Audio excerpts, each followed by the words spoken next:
So first order of business, you have black hair. I have black hair. And if you guys saw in our little scary story video, you'll see that I have black hair. Allie did it, and it's crazy. I feel like I'm wearing a wig, but it's my hair. It's because it's like jet black. It's so dark. I don't think I've ever had it this black. It because, looks good. Yeah, it looks cool. For sure. It's just, I've had it black before, but I don't think I quite like... I think I dyed it black over brown before, and this is the first time I've dyed it black over blonde, and that really... So the undertones are really popping. Mm-hmm, mm-hmm. Yeah. So, cool. I'm a witch. Yeah, I think you took our last podcast a little bit too personal. Listen, I'm still wanting to start a coven. We are. I already have one member for us. Oh, who? Stephanie. All right. She's down. I'm down. She's down. I'm down to initiate Stephanie into the coven. And our witch book got delivered today. Yeah, so we're going to do some research on that. I should have brought the other book so that... Well, no, because you need some time with that book. So next week we'll switch books maybe. Yeah. So anyway, I'm Kirsten. And I'm Allie. And you're listening to... Thank you so much. Thank you so much for tarot.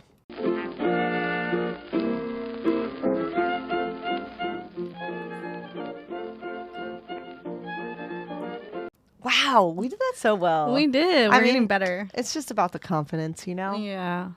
Something about the microphones make me feel like we got this. Yeah, like we're real podcast girlies now. We are. We are, and we're talking about tarot today. We are. Allie did all the research almost. But no, so here's what happened is we did my hair last night, and I got a book from our good friend and avid listener.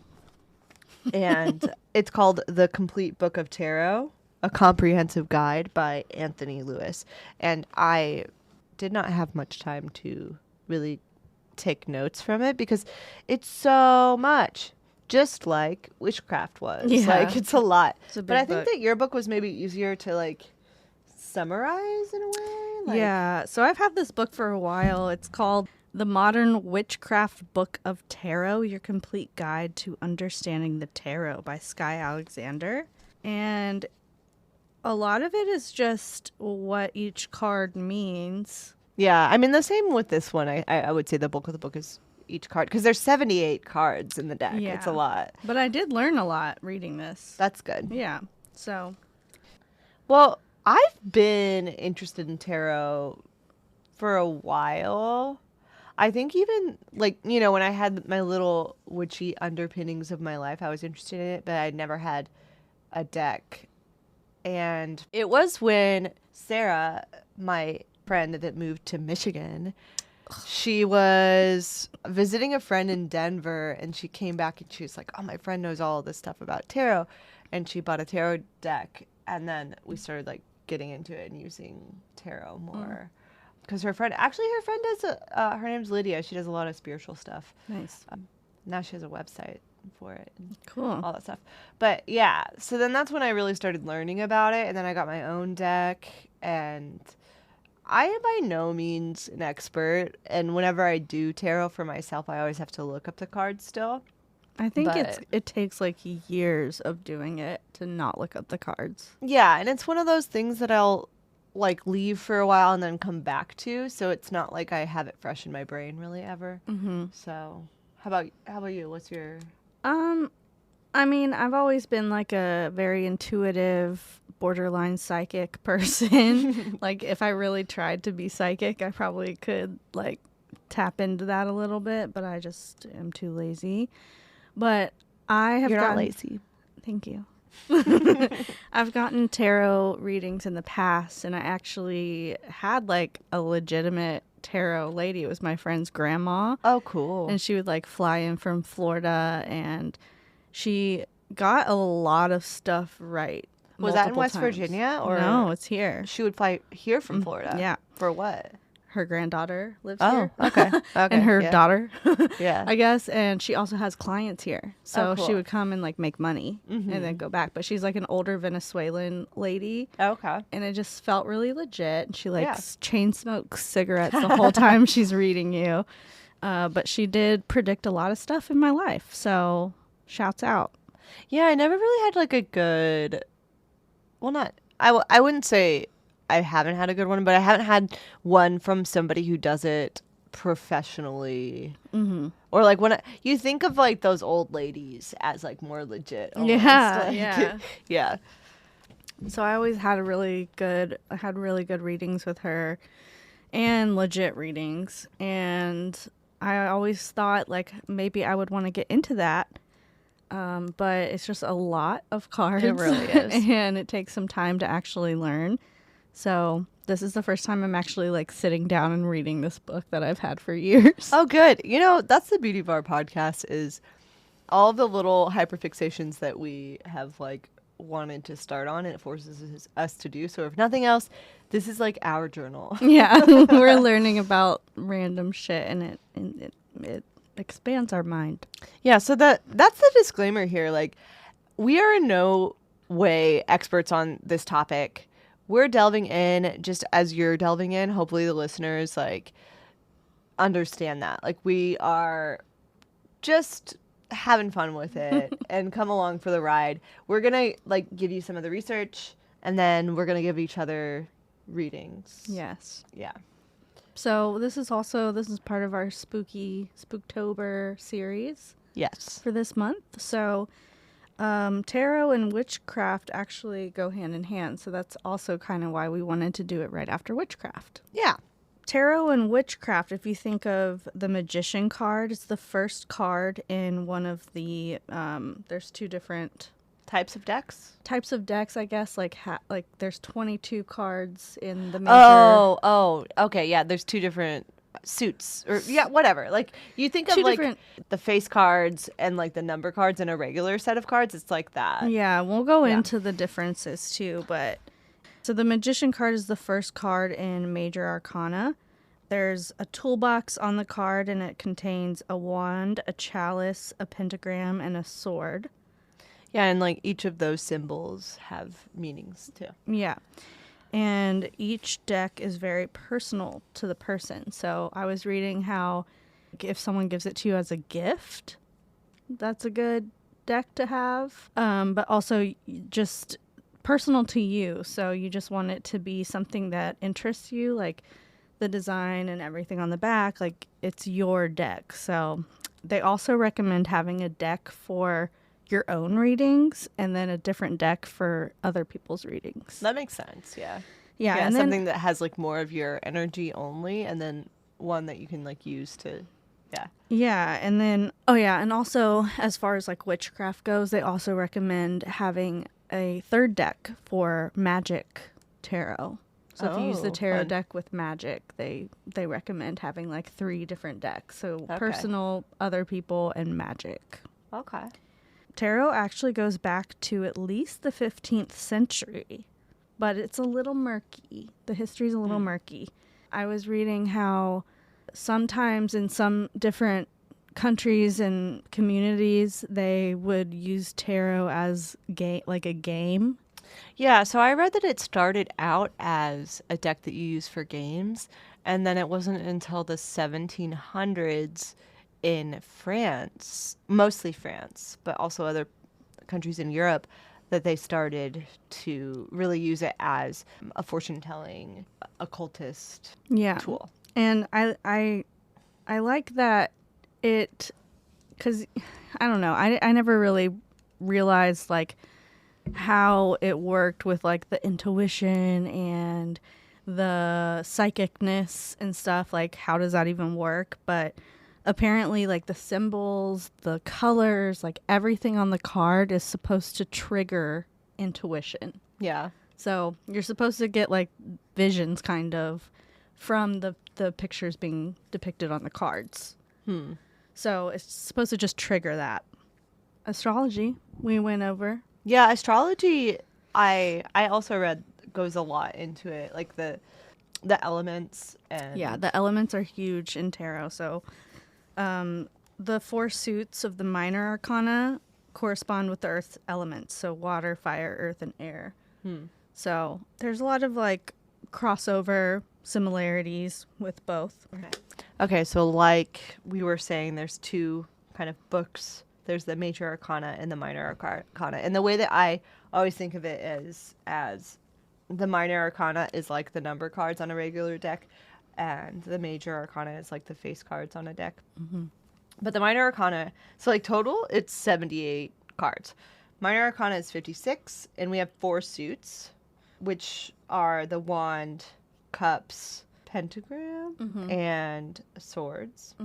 And then there's 10 number cards like within the 4 suits. And so these are representing kind of like mundane everyday events and experiences. And then the major arcana cards, if you draw those, there's 22 of them. Yeah. And these are considered cosmic, spiritual, or divine forces. And they can tell you about your destiny or your fate. Yeah. And then there's the colors on the card. Yeah, the colors are usually depicted by the artist. So the colors, the artist will normally correspond the colors with the 4 elements. So the minor arcana has the 4 different suits: wands, cups, pentacles, and swords. So for the wand represents like fire. So this goes back into astrology.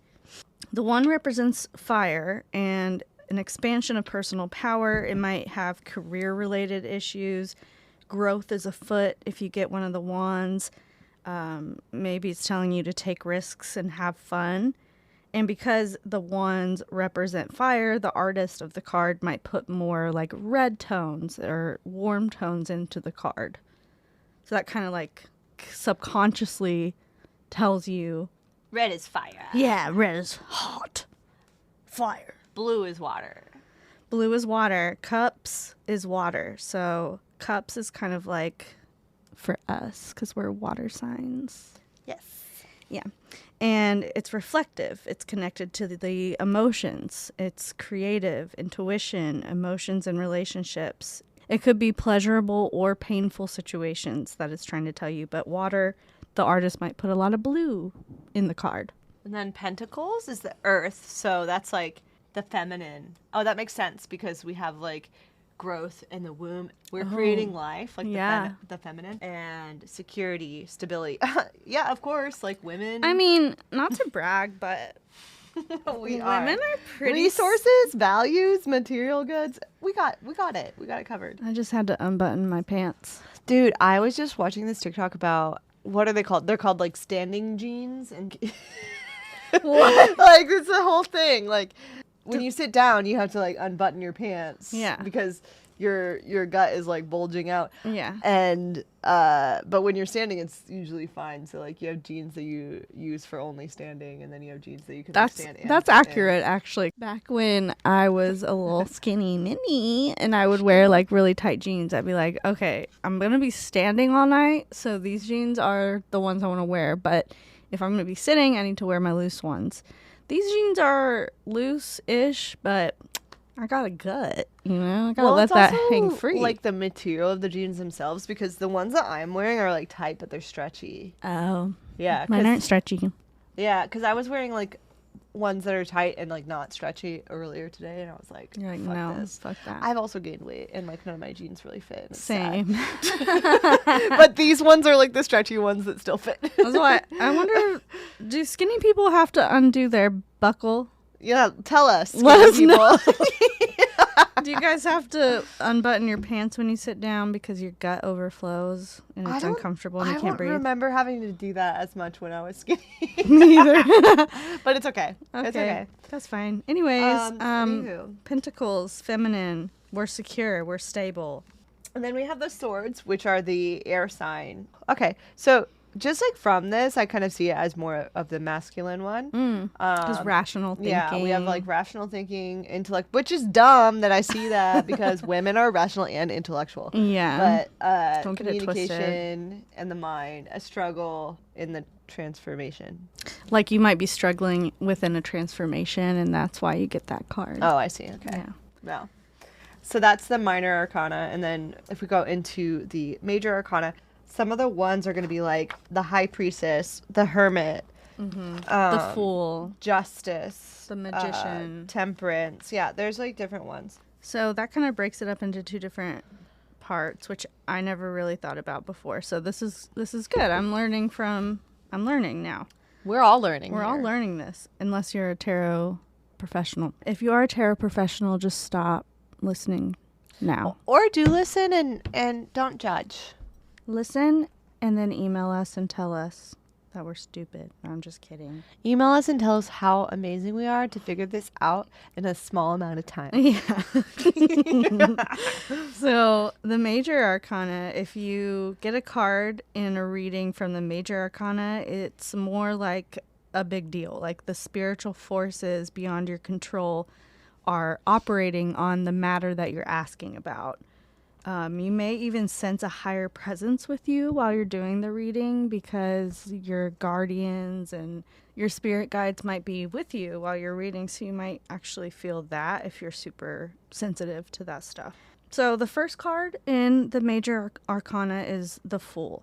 So a lot of people think the Fool is a negative thing, but it actually just represents innocence, enlightenment. The Fool is emerging into consciousness and very naive and just willing to learn and take in everything. So it's like you're starting something new. And then the last card of the major arcana is the World. And the last of that, it'll signify the journey's end. So you finally reached like union with the divine, like you're on the right path. So these cards are supposed to describe every human experience that can happen to you. So the numerology, as you said, plays a big part, but these are all like big divine intervention type of things. So when you're starting tarot, it's important to have psychic abilities. Yeah. Step 1, Intuition. be psychic. But everybody's psychic. I think that everybody could tap into it. It's like creativity. I think that anybody could be creative if they tap into it. That's literally what my book said. Wow. It said like some people know how to paint and they're just good at painting and they don't really have to take classes. But then some people can learn how to paint and they become better at painting. So it just depends. Like everyone's different. It's like any skill, it can be learned. Yeah, and there's ways to tap into your psychic abilities. It's like it's just something that you have to practice, just like everything else. Yeah. So when you're starting tarot, it's good to jot down everything that comes to your mind. The way you can practice your psychic abilities, if you are wanting to start tarot, is drawing a card, because if you're starting, you don't know what every card means. So if you draw a card and you like close your eyes and you think on it and you just like write down what comes to you first, and then you can go look up the card and see what it means. Well, that's fun. Like a fun way to see if you're right. And see if you're close or whatever. So that's like a way to kind of practice when you're first getting into it. They always say the person who you're reading should write down their questions that they want to know about. They can meditate on the questions. And then obviously you always see like, they always ask you to shuffle the cards, And I guess I never really thought about it, but when you shuffle the cards, you're putting your own energy into the cards. Yeah, yeah. And this book was saying how it's important to cleanse the cards after every reading with sage. Shit. Oh, we gotta cleanse my card. Our cards haven't been cleansed. Yeah, guys. so we might have some different energies. We got some juju on there. It might not be. It's probably good. I didn't bring my cards because we read that random. I know, but I've read a lot of randos on mine and I've never cleansed mine. Well, that's wrong. Well, but here's the thing. I think that they've been like sitting in my house so they like get refueled with the energy of my house, which is arguably good or bad. Well, I guess we'll see how accurate this reading's going to be for us. Yeah. But you can also blow on the cards before you split them, and that is like blowing life, like your life into the cards. Yeah. So there's different spreads, And my book actually goes into a bunch of the different Yeah, spreads. mine did too. It has like a lot. There's like the typical 1 card, 2 card, 3 card spread. And I then guess there's spreads that can use every single card too. oh shit, Yeah, that's like crazy. it goes all the way up to like every single card, that's insane. Yeah, I mean, I've seen like a lot of different ones. There's a horseshoe, which is like, I mean, for me, it looks like a V, like an upside down V. Mm-hmm. There's the Celtic cross. Did you hear about that one? I didn't That's really. the one I always see. I didn't like, really read into any of those. Me neither. But like the Celtic cross, I'm curious about because actually, the guy that I'm dating, his mom used to do tarot readings for them when they were kids. Yeah.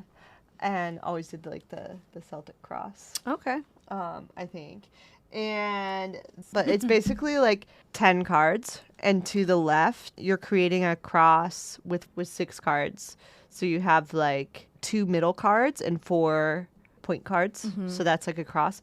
And then to the far right is 4 other cards. So Yeah. you have like a total of 6 on the left side making a cross, and then you have 4 on the right side. Yeah, it's almost like if you drew a cross and you draw the first line and then you draw the second line and you put a card on top for like the line going over top of the first line. If Yeah. that makes sense. And then you have like a little border. Yeah. Like on the right.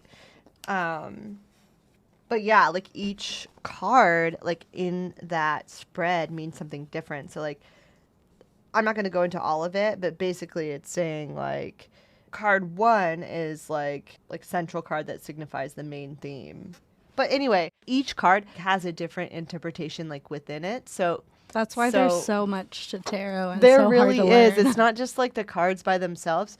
It's the spread that you use. So if you choose a spread, where you draw the card and where you place it in the spread could have like a different Yeah, it could mean signifier. something different because if it's here, then it means this, but if it's here, it means this. So there's a lot going into that. So before we do a tarot reading, my book says that the first most important thing about tarot readings is the attitude you have. Okay. So you have to take it seriously. You have to believe in it or else you won't get a clear message. Mm-hmm. And you know what? That guy we read at the bar, 4100, his friend was really putting some bad energy Yeah, his into. friend was putting a lot of bad energy. He was like, "This just, isn't like, real." making jokes about it. He's like, "Oh yeah, like that can mean anything." Like whatever he was saying, like he was definitely a non-believer. He was, And I feel like think that was his affecting- juju made it worse. That was yeah. affecting the reading. Yeah, it was. It was also a very distracting like environment. 'Cause Yeah. we're like at a bar outside, and there's just a ton of people. Yeah. But that definitely affected the reading. Yeah. You want to be in like a quiet place. Yeah, and like a comfy place. you really can't have those non-believers. Exactly. Yeah. Also, the more urgent your question is, like the more you need to know, like right now, the clearer your card reading will be. That makes sense because like energy is going to come out strong Mm-hmm. in the cards. Yep. Also, they recommend trying to not read past 3 months into the future because it really only works if you're like on the same path that you have been on and you're continuing to go down that path.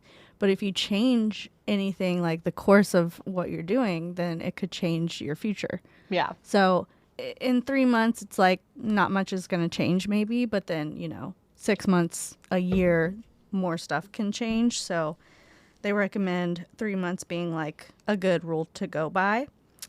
And then the last thing is when do you think is the best time to do a tarot reading? When would you guess? Maybe like right after your birthday, Close.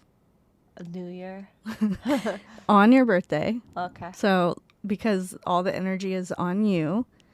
Or October 31st. Oh shit, that's the witching day. So we're not on either of our birthdays, but we are close to October 31st. So this can be our practice, and then maybe we can do it again. Yeah, we should do it Yeah. on October 31st because that's like, I mean, it goes deeper than just it being Halloween. It's like the end of summer, the start of fall. There's a lot of different things going on, and they believe that the veil to the other side is the thinnest on that day. So you might Okay. get a clearer, more intuitive reading. Cool. Yeah. So, Let's do a reading. okay. So, listen, guys, as we said, we are not professionals, but we're doing our best. And I've done readings before, and I feel like I'm usually pretty good at them. I've done like maybe one. I've done a few, and I think when I like read the description, especially if I know the person, we can do it. Yeah. Well, who wants to go first? Actually, I don't know. You should read me first because Okay. you're better at it. I don't know if I am, but now I'm getting nervous. So my deck, I think I have all the cards. This is the party deck because it's gotten a lot of water damage in the past. The party deck. Yeah. I like to do a 3-card spread, and what I'll have you do is, kind of like put your energy in it, bless it, whatever you want to call it, and you're going to shuffle it until you feel like the time is right, and then we're going to draw it. Okay. The other thing is, so they say that you should ask a question, but the way I like to do is like think of a topic. So like think of your love life or your work life or your family, something like specific. It doesn't have to be a specific question, just like a topic in your life. And then think of that as you're shuffling it. And then when you're ready, you hand me back the deck and then I'll lay them out. Okay. So let's put both our hands on the decks and kind of close our eyes and set the intention. Don't tell me yet, but as you're shuffling, you can tell me like what your intention topic is. My intention topic is my career. Mm. Okay. The Knight of Swords upright, which is a major arcana. Then we have, I don't remember this card. The Hierophant, also major arcana.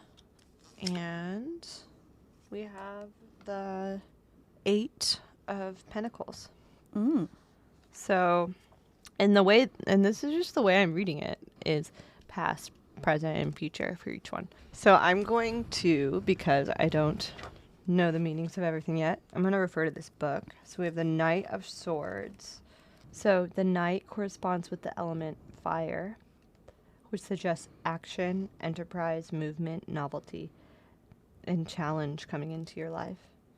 When upright, the Knight of Swords prompts you to take decisive action to defend your rights and protect whatever you hold dear.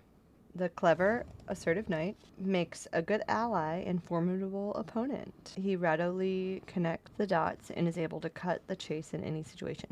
Yeah, I mean, I do see this as your past because, like, you really had to take action. You moved here, Worked 3 jobs to Yeah. get here. Yeah, like you hustled, like you were really hustling, and not that you aren't now, but like I'm not you now. really, not as much as you Not as were, not as much as you Not were. as much as I was. You were really hustling, and like you really had to do this thing. You had to take action. You had to like move forward, and it was a challenge. Mm-hmm.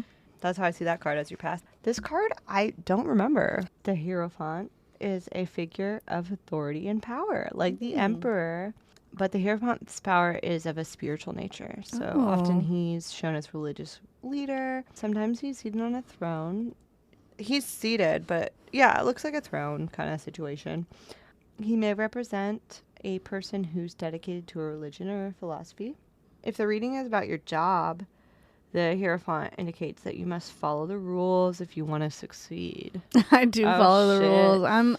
I get anxiety if I don't follow the rules. Sometimes he represents a rigid corporate structure, religious organization, or educational system. So yeah, I mean, it sounds like you are, kind of like doing the right thing in your job to like follow the rules and like do it. It's a corporate job. Yeah. Like it's a different job than what I'm used to. Well, I've been there for 5 years, but what I'm really used to, Yeah. it's like a corporate job, and I'm a manager. Yeah. So yeah, So you I gotta have follow the authority. rules. You have the authority, and so yeah, you're seated at the throne and like really doing that. Seated at the throne. Girly pop, you're doing it. So okay, then we have your future, which is the 8 of Pentacles. Oh yeah, so in the picture we have a craftsman. It looks like he's doing some metal work. He's making the pentacles. Yeah, and the picture represented in this card looks like a welder Oh, of sorts. Like kind of, yeah. He's a craftsman, perfecting his skills and working diligently to do an excellent job. This is a card of training and apprenticeship with the goal of honing one's abilities to produce a quality product. Wow. Yeah. That's great. That's what we're doing now. Uh-huh. Well, yeah, if you want to relate it to the podcast, for sure. I mean, I'd like this to be my job at some point. Yeah, so maybe it's kind of saying like you are really just like honing the craft and getting better and better. Cool. There's much satisfaction in attending to details and doing things well. The artisan is willing to put in the necessary time and effort. Traditionally, this card refers to an amiable and modest peasant girl who approaches her chores diligently without complaint. I'm just a little peasant girl. I'm just a little peasant. Just a little peasant. But yeah, it's saying like the guy in this picture depicted like understands the need to be patient and allow things to mature properly rather than try to rush the process. Okay. That's nice. Yeah. Yeah, I mean, I see reading. that happening. I see that happening in both like this world, and if we want this world to be like our professional job, we are taking it slow and steady. We are. And we're focused on our quality right now and getting it good, like getting it right. And we're doing it. Slowly but surely, we are doing it. Okay, Kirsten, are you ready for your reading? Yeah, I think I'm also going to go career. Okay, well, let's both hold bless the it. deck. Okay. I have done maybe one reading in my entire life. You got this. Okay. Do I concentrate on it too? Mm-hmm. Okay. Past, present, future. All right. Okay, so for the past, we have the Six of Swords. So the Six of Swords represents moving away from past troubles, putting them behind you. It marks the beginning of a new phase after a time of upheaval. Some decks depict a person in a boat ferrying 6 swords, symbolizing pain, struggles, regrets, or losses across a body of water, so the wounds can heal on another shore. You got yours upright, so this suggests smooth sailing ahead. In a reading about your job, this card shows your work situation improving. Perhaps you've resolved past problems, or you've chosen to move in a different position that suits you better. That's past. That's my past, but yeah. I think this is literally me moving away from Indiana, and like that was my past trouble. Oh. And like I did move into like a good position like when I first moved here. That's what I see it as. That sounds right. Your present is, it's funny, we both got this card. But your present is the Knight of Swords, but it's upside down to you. Okay, the Knight of Swords often symbolizes messages or travels, rushing hell-bent towards an advisory or adventure. In the Aquarian Tarot, however, he shoulders his sword, contemplating his next move. If he represents a person you know, he may be someone who's overly aggressive or argumentative, who lives on attack mode. Or he might be a spiritual warrior who uses his intellect to examine and purify himself. So you got it reversed. So the reverse knight lacks the intensity, drive, and confidence Honestly, though, true. of the upright knight. When he appears in a reading, he suggests a lackadaisical attitude, indecision, confusion, Yes. or withholding. It's true. Honestly, I'll take that truth because it is true right now for me. Right now. If the reading is about your job, you may feel restless in your current position, but haven't decided on a new course of action. That's so true. It's so fucking true. Perhaps you're discouraged or angry about something in your workplace. Don't make waves or burn bridges. Investigate your options so you can make an informed change. Well, I already quit my job, so we're doing it. But you were just saying how like you haven't yeah, I don't really know like what you my don't course of know, action and is. and that's okay. Yeah. This is saying that you need to take your time and figure out what you want to do. You don't want to do anything. You don't want to do just anything, but it's saying investigate your options so that you can make an informed decision on what you want to do. That's good. I think that's good advice. I think also I do feel like I'm getting closer to like what my course of action is. I feel closer than I did when I first quit my job. So That's good. yeah. And then your future, the Ace of Swords. You got a lot of swords. Oh yeah, they're all swords. Aces represent beginnings, and this card heralds the initial stage of a new idea, spiritual direction, or course of study. In the Aquarian Tarot, the sword is accompanied by 2 white roses, which symbolize love, spirituality, purity, and hope. In the Rider-Waite-Smith deck, a disembodied hand reaches from a cloud holding a crowned sword, suggesting you're being handed a message or opportunity from the divine realm. Nice. This is so spot on. Yeah, and you got it upright. So if this reading is about your work, this card suggests starting a job that involves communication. You have an opportunity to use your intellect productively. Clarity and focus will help you get ahead. This ace can also indicate starting a course of study that will further your career. So Yeah, so maybe it's saying I should go back to school. Well, it's not even necessarily back to school, but I've been thinking about this. Like, I have some courses, like online courses that I've like been putting off. So maybe it's telling you need like to do that. you should just do that real quick and get it done with and make then, that moolah from it. but it's positive, I think. This sounds positive to me. Yeah. Yeah, no, like this is so spot on. Yeah. Yeah. Wow. I feel like yours was pretty spot on too. Yeah, I think so. We love tarot. Yes, we do. It's honestly like, I don't know. I feel like you can. Like, people will say that, like, oh yeah, the descriptions are so broad that it can relate to anything. But, like, I really do feel like whenever I do tarot, there's something real with it. Yeah. Like there's something real in the specific cards that I get. Because, like, Yeah. let's say, like, had you gotten this card, that wouldn't have made sense for you. Had you gotten, like, the Knight of Swords reverse, like, that wouldn't have made sense for you for your present. You know? Like, I think that it does. I don't know. I also think that when people are actually intuitive and a little psychic, I think it even adds more. Yeah, it helps that we're both a little bit that way. Yeah.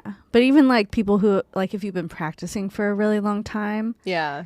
you can add even more into, like, you can just, like, I'm thinking about my tarot reader, Magdalena. Sup, girl? Magdalena. Or maybe her name is Mary Elena. No, it's Magdalena, because I thought it was Mary Elena, but it's Magdalena. Aww. Anyway, she was, like, specific with it. When I would get readings, like, she predicted my last relationship to a T.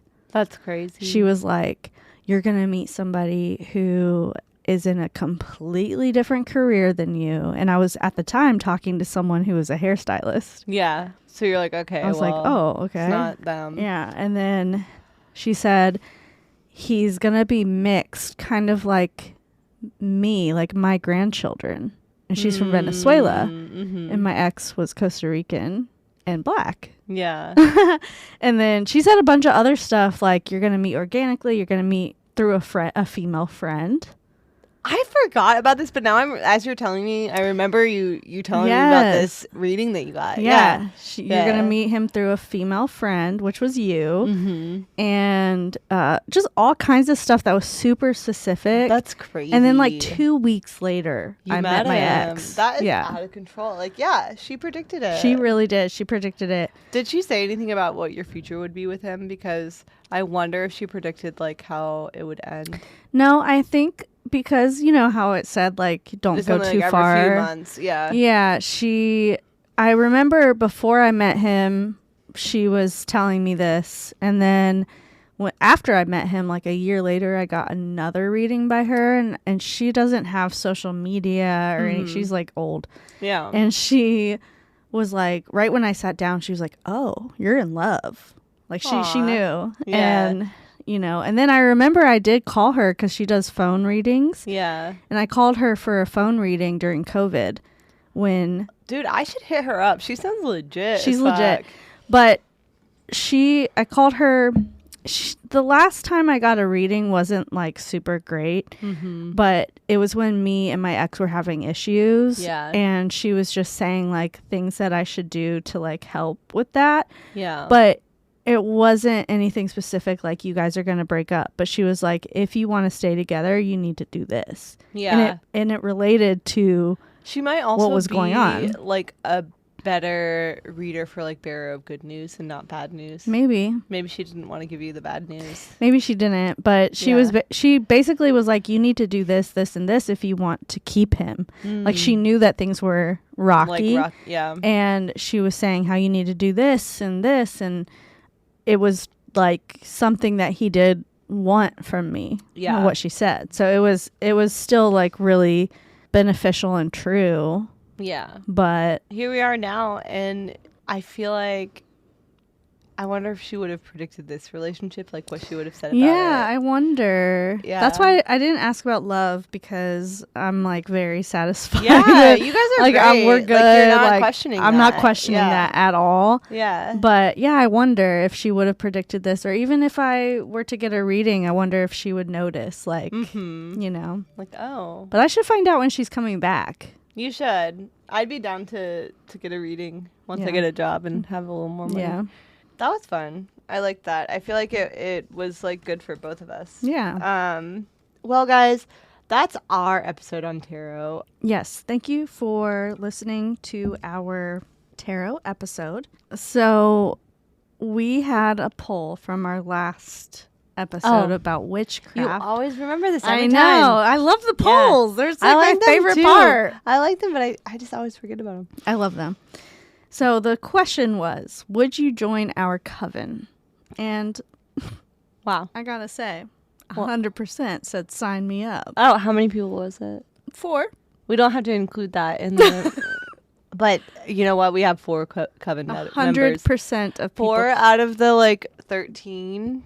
Yes. I say we're doing pretty good on our first week. We don't want a lot. No, I'm not trying to like manage a group. Here's the thing, and it is gonna have to be a little exclusive, like, because I don't want just anybody to join our coven. We They can't. have to have the same kind of views And the same energy. We Yeah. can't risk letting someone in that is a phony. I see now. Regrettably, I see how sororities work, and I see like how they want to do it. Like, I get it. I think get sororities it. are like a coven.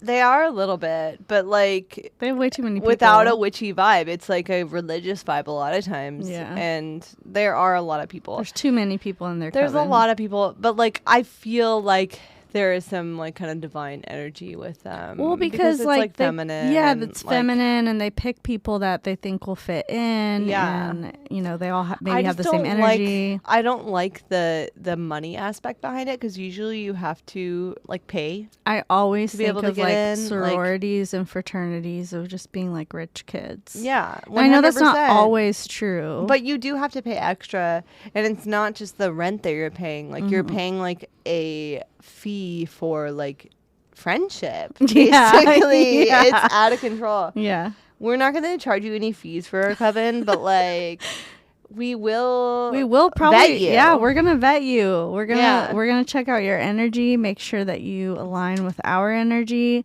So again, we don't know who the fuck is voting out there. Yeah. But if you're one of the people who said 100%, come forward and show yourself so Show we can yourself. so we can get this ball on the road. I That's mean, what we're saying. Ball Get on this the ball rolling. get this ball rolling. The Get show the on show the road. on the road. I Get was- the ball rolling. I Get was the mixing show on the road. I was mixing both up, but get the ball on the road. You get the idea. You know know? what we're saying. So come yeah. forward and let us know, and we'll invite you. Follow us on Instagram. Thank you so Yes. much, Pod. Thank you so much, Pod. Follow us on Twitter. Thank you so much, Pod. Follow us on TikTok. We just got a TikTok. Yeah. So Breaking news. breaking news. We got a TikTok. We're gonna start like doing short clips. Just little cute little yeah. clippies. We have a clip of like our little tarot reading today, and then, you know, we're working on it. We Just don't go have follow like a us. whole production team, but like we're No. doing it. It's you just know? it's just us two girlies, yeah. and we're trying our best. But we are on TikTok, and you should go follow us. Thank you so much, Pod. Also, we still could use your scary stories. Yeah, honestly, I would do this like throughout, like after. Yeah, I love you these know? scary stories. Like, I think it's so fun, and I think that is our vibe. We don't have to stop it at the end of October. Well, we'll see. Yeah. We'll see. But, like, we will take your stories. Please give us stories. Yeah. It'll be fun.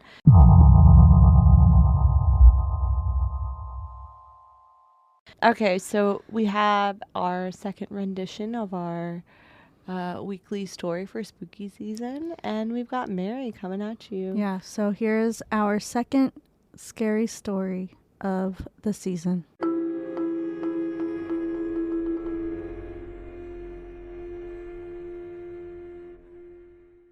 All right, so this is a story from one of our listeners. Another one of our listeners. And Mary. It's a good one. Yeah, this one is a true ghost story, I would say. Yes.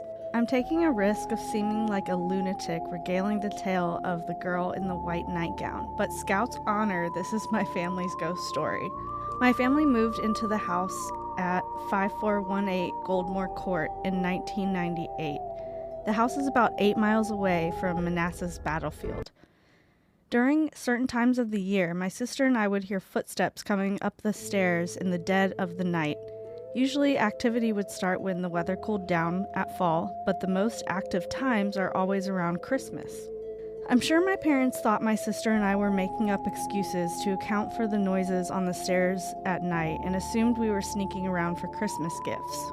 We never wavered in our insistence that the house gets a visitor. When I was maybe 9 years old, I woke up in the middle of the night and saw a preteen-aged girl in a nightgown kneeling at the end of my bed watching me. She appeared to be outlined in a shade of blue, and her nightgown had a frilly collar with full sleeves down her arms. Dazed and confused, I closed my eyes, and I reopened them. She was gone. I told myself, oh, I'm probably still dreaming, and went back to sleep. But I've never been able to shake off what I saw. I never told anyone because I figured nobody would believe me and would just dismiss it as a little girl's dream. That was the only time I ever saw her. When I was a senior in high school, my sister came to me and said, I need to tell you something, but you can't think I'm crazy. She went on to tell me that one night, the week before she was headed down to the basement, she saw a girl in a white nightgown looking up at her from the bottom of the steps. When she flicked the lights on, the girl was gone. That was the only time she ever saw her. I told her my story, and we both agreed that we were smarter than our parents for knowing there was a ghost all along. To this day, my dad refuses to turn on the AC. Something about how it's better for the body, but I digress. So this means most summer days, the family will hang out outside on the back deck to escape the fucking furnace that is our house. One summer evening, my sister and I were home from college and started talking about the girl in the nightgown. My dad goes, wait, are you guys being serious? And tells us his story of how late one night he saw a girl in a nightgown standing in his bathroom. He has never seen her since. Ew. Sometime after that, I came across a Reddit thread about the ghost of Nova. Nova being Northern Virginia, for you Cali folks. Nova does not claim to be Sova, aka Southern Virginia. One Redditor posted their story of driving along Manassas Battlefield one dark and cold night. They saw a young girl in a white nightgown on the side of the road. They pulled over to see if she was lost and needed a ride home. When they got out of the car, the girl was gone. I jolted up in my seat, frothing at the mouth at the opportunity to comment back with my story. As I read through the thread of replies to this story, I noticed everyone had similar details. We were all within the vicinity of Manassas Battlefield, saw a young girl in a white nightgown during the night. No one ever saw her twice. The sweet, sweet release of validation. I was finally set free. That was wild. That's scary. I do always hear ghost stories about a girl in a white nightgown. Like that is some kind of trope that we hear. And I wonder, so assuming in the world ghosts are real, why would that be? Well, I mean, maybe the girls back then during battle times wore a lot of nightgowns. Yeah, I mean, it was just common. Might have just been like a common thing. She's in a nightgown because that's like what she was wearing when she died. Yeah, she was going to bed when she Yeah. died. But that's crazy because there is a lot of history in Virginia, like with the battlefields and stuff. So I believe them. She's told me that story before, Yeah. and it gave me chills. That's scary. Especially because her dad was like, wait, you know? I've heard this. Okay, so this is like a common ghost story that people tell, but I've heard this one where somebody's driving in a car and there's a girl that's bloody in a white nightgown and she's standing like in the middle of the road, and then the car like stops to come pick her up, and she gets in the back seat, and they're like, oh, do you need to go to the hospital because she's bloody? And she goes to the hospital, or they're like driving to the hospital, and they like look up into the like rear view mirror and they don't see her, she's gone. And then they look back and she's there. What? And then so she like keeps appearing and then disappearing, and then she comes out and she's like, boom. Oh my god. There's like a whole jump scare with it. I didn't do it justice. It's a real story? It's like a ghost story that I've like always heard about. Yeah. So who knows? Yeah. But I think it kind of relates to the driving the car one. So it must come from like people's real stories. Yeah. But yeah. Spooky stuff. All right. Well, there you have it. Second spooky story of the season. There you have it. Thank you, Mary, one of our valued listeners. One of our highly valued listeners. Thank you, Mary. Thank you. Thank you so much for listening today. Thank you so much. Love you. Bye. Love you. Bye. Mwah.